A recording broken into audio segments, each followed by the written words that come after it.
முதலாக இந்த திட்டம் உருவாக்கப்பட்ட செப்டம்பர் 15ஆம் தேதி மதுரையில் ஆதிமூலம் தொடக்கப்பள்ளியில் முதலமைச்சர்கள் துவங்கி வைத்த போது இதே போல மாணவர்களுடன் அமர்ந்து முதலமைச்சர்கள் உணவருந்தி அவர்களுக்கு ஊட்டிவிட்டும் இந்த திட்டமானது துவங்கப்பட்டது.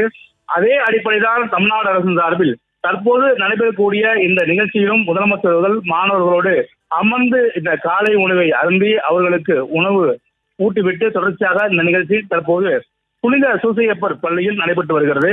ஏற்கனவே துணை முதலமைச்சர்களும் இதே போல தனது தொகுதிக்கு உட்பட்ட பல்வேறு பகுதிகளிலும் அங்க இருக்கக்கூடிய அரசு பள்ளிகளிலும் முதலமைச்சர்கள் மாணவர்களாக அமர்ந்து அவர்களோடு உரையாடி மற்றும் அவர்களுக்கு உணவு ஊட்டிவிட்டு இந்த நிகழ்ச்சியை துவங்கி வைத்தார். அதே போலதான் தற்போது தமிழ்நாடு முதலமைச்சரும் தமிழ்நாட்டுடைய துணை முதலமைச்சரும் மாணவர்களாக அமர்ந்து அவர்களோடு உணவருந்தி அவர்களுக்கு உணவு ஊட்டிவிட்டு மகிழ்ச்சியாக இந்த திட்டத்தை துவங்கி வைக்கிறார்கள்.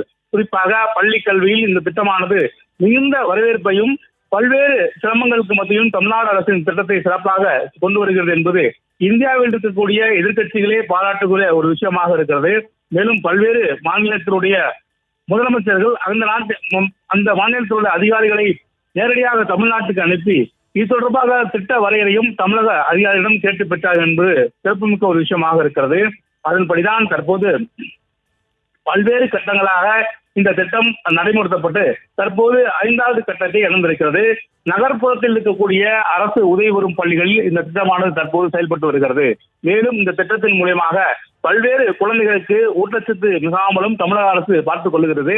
ஏனென்றால் இது பள்ளி கல்வியோடு மட்டும் இல்லாமல் குழந்தைகளுடைய இந்த ஊட்டச்சத்தை பேணி காக்கும் வகையிலும் இந்தியாவில் ஊட்டச்சத்து மிகுந்த மாநிலமாக தமிழ்நாட்டிற்கு பள்ளி கல்வித்துறையின் மூலமாகவே ஊட்டச்சத்துள்ள பிரதானம் அதிகமாக இருக்கக்கூடிய உணவுகளை அரசு வழங்கி வருகிறது. அதன் அடிப்படையில் இந்த காலை உணவு திட்டத்தையும் குழந்தைகளுடைய ஊட்டச்சத்தை அதிகப்படுத்துவதிலும் தமிழ்நாடு அரசு இந்த திட்டத்தை பயன்படுத்திக் கொள்கிறது. அது மட்டுமல்லாமல் வறுமையை ஒருபோதும் பள்ளிக்கு தடையாக இருக்கக்கூடாது, கல்விக்கு ஒருபோதும் வறுமை என்பது தடையாக இருந்துவிடக்கூடாது என்பது அடிப்படையில் தான் தமிழ்நாடு அரசு இந்த திட்டத்தை தமிழகம் முழுக்க தற்போது கொண்டு வந்து சேர்க்கிறது. இதன் மூலமாக வேலைக்கு போகும் மகளிர்கள், குறிப்பாக அந்த குழந்தைகளை வைத்து வேலைக்கு போகும் மகளிர்கள் தாங்கள் எளிதாக வேலைக்கு கிளம்புவதற்கு வசதியாக இந்த திட்டம் அமைந்திருக்கும் என்பது ஒரு கூடுதல் சிறப்பாக அமைந்திருக்கிறது. அதே போல அனைத்து பள்ளி மாணவர்களுக்கும் இந்த திட்டத்தை கொண்டு போய் சேர்க்க வேண்டும் என்ற அடிப்படையில் தான் தமிழ்நாடு அரசு முதற்கட்டமாக தொடக்கப்பள்ளியில் இந்த திட்டத்தை துவங்கி வைத்திருக்கிறார்கள்.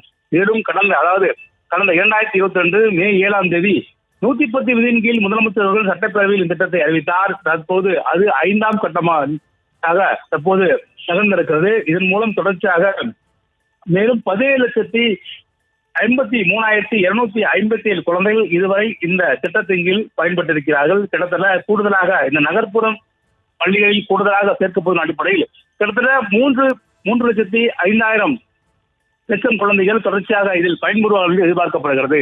மேலும் தமிழகம் முழுக்க இந்த திட்டத்தை சிறப்பாக கொண்டு சேர்க்க வேண்டும் அடிப்படையில் தான் தமிழ்நாடு அரசின் சார்பில் பல்வேறு விஷயங்கள் முன்கூட்டியே தயார் நிலையில் வைக்கப்பட்டிருக்கிறது. தற்போது 1 முதல் 5ஆம் வகுப்பு வரை படிக்கும் 3.5 லட்சம் மாணவியருக்கு இந்த திட்டமானது விரிவாக்கம் செய்யப்பட்டிருக்கிறது. இதன் மூலம் 17 லட்சம் குழந்தைகள் கூடுதலாக பயன்பட்டிருக்கிறார்கள். இதற்காக தான் தமிழ்நாடு அரசின் சார்பில் தற்போது பஞ்சாப் மாநிலத்துடைய முதலமைச்சரும் திட்டத்துக்கு வந்திருக்கிறார். முன்னதாக முதலமைச்சர் மற்றும் துணை முதலமைச்சர், பஞ்சாப் முதலமைச்சர் என மூவரையும் மாணவியர் கைத்தட்டி இந்த திட்டத்தை வரவேற்றார்கள். மேலும் தொடர்ச்சியாக இந்த திட்டமானது அனைத்து மாவட்டங்களிலும் அந்தந்த மாவட்ட பொறுப்பு அமைச்சர்கள் மற்றும் மாவட்ட ஆட்சித்தலைவர்கள் இந்த திட்டத்தை தமிழகம் முழுக்க துவங்கி வைக்கிறார்கள். மேலும் இன்று காலை முதலமைச்சர் துவங்கி வைத்த பிறகு தமிழகத்தில் இருக்கக்கூடிய அனைத்து மாவட்டங்களிலும் மாவட்ட ஆட்சித்தலைவர்கள் மற்றும் மாவட்ட பொறுப்பு அமைச்சர்கள் இந்த திட்டத்தை அந்தந்த மாவட்டத்தின் கீழ் செயல்பட்டு வருகிறார்கள். மேலும் இந்த திட்டத்தை பொறுத்த வரைக்கும் நேரடியாக அந்தந்த மாவட்ட ஆட்சித்தலைவரே இதற்கு பொறுப்பேற்பார். அங்க இருக்கக்கூடிய சமூக நல அதிகாரிகளை வைத்து இந்த திட்டமானது அனைத்து மாவட்டங்களிலும் இந்த முதல் செயல்படுத்தப்பட்டு வருகின்றன. பெரும் எதிர்பார்க்கப்பட்ட இந்த திட்டமானது 5ஆம் கட்டமாக நோக்கி நகர்ந்து தற்போது முதலமைச்சர் அவர்கள் இந்த திட்டத்தை மயிலாப்பூரில் இருக்கக்கூடிய புனித சூசையப்பர் பள்ளியில் தற்போது துவங்கி வைத்திருக்கிறார்.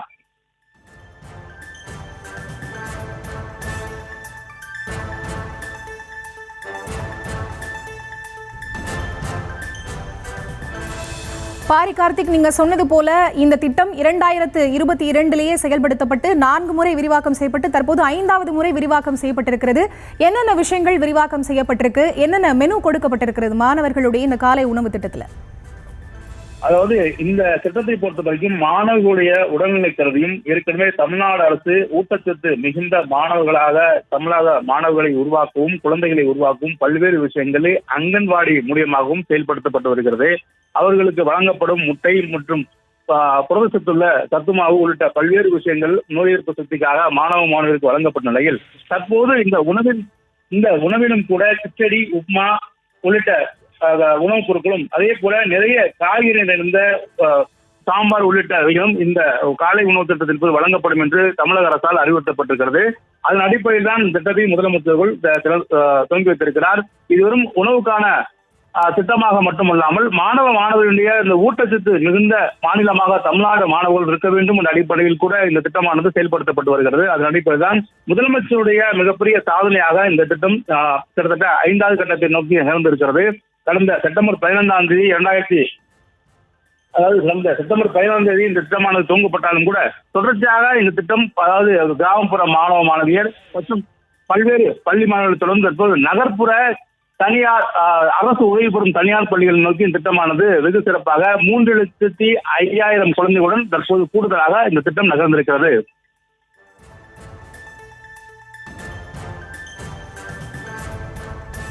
தற்போதைய விவரங்களுக்கு நன்றி பாரி கார்த்திக்.